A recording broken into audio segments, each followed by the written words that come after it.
President Trump has left the G7 summit in Canada early because of the continuing crisis in the Middle East. White House Press Secretary Caroline Leavitt made the announcement Monday evening, saying President Trump is returning to Washington so that he can attend to many important matters. What happens when the world's most powerful economies show up for a summit? And no one speaks, no handshakes, no unity, just silence. Strategic, deafening silence. Welcome to the G7 that imploded before it even began. The stage was set. The pristine peaks of the Canadian Rockies, global leaders descending, media cameras locked and loaded. It was supposed to be a display of global unity. Instead, it turned into a diplomatic ghost town, and it all started before Air Force One even landed. Canada's Prime Minister Mark Carney didn't just cancel the summit's final declaration. He erased it before negotiations even started. That's not a mistake. That's a message. A message so sharp, the White House had no chance to even prepare a response. No joint photo, no closing statement, no fake smiles, just silence. Diplomacy didn't break down. It was dismantled. Carney's move was deliberate, a surgical strike on the optics that normally define global summits.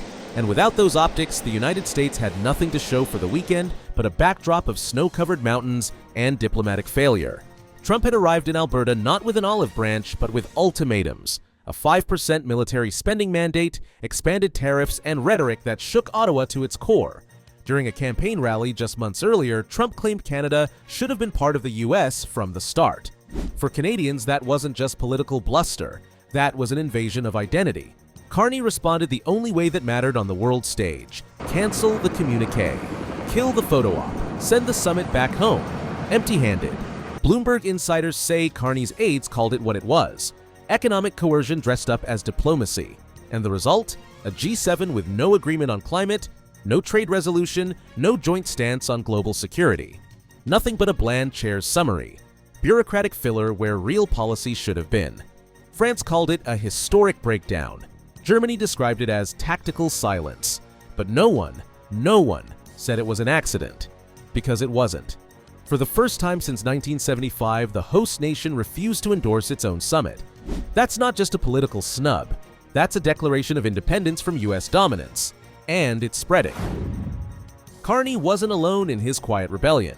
Just days before the summit, French President Emmanuel Macron made a headline-grabbing visit to Greenland.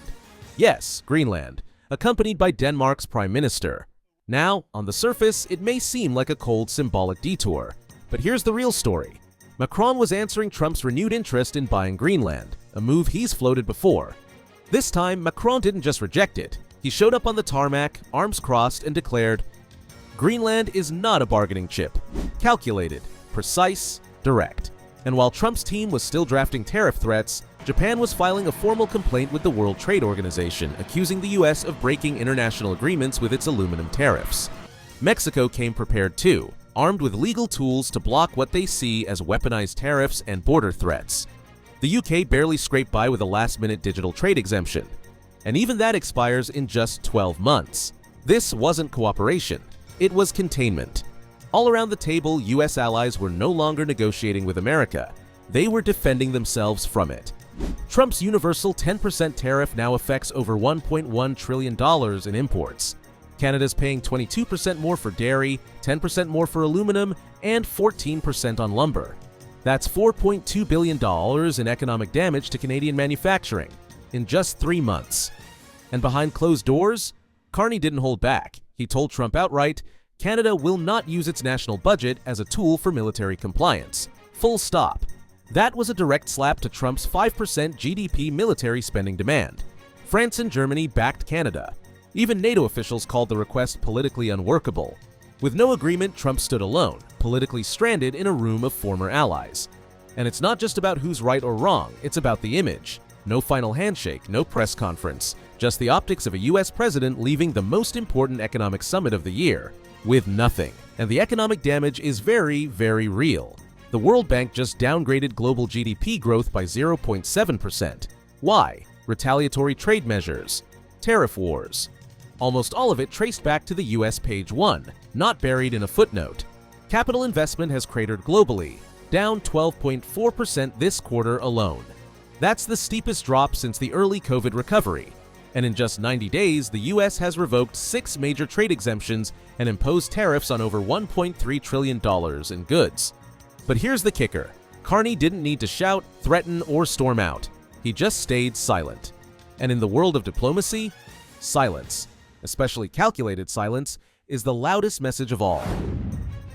Behind the snowy optics of the summit in the Canadian Rockies was something more urgent: pressure. Germany's Chancellor Friedrich Merz came in under fire.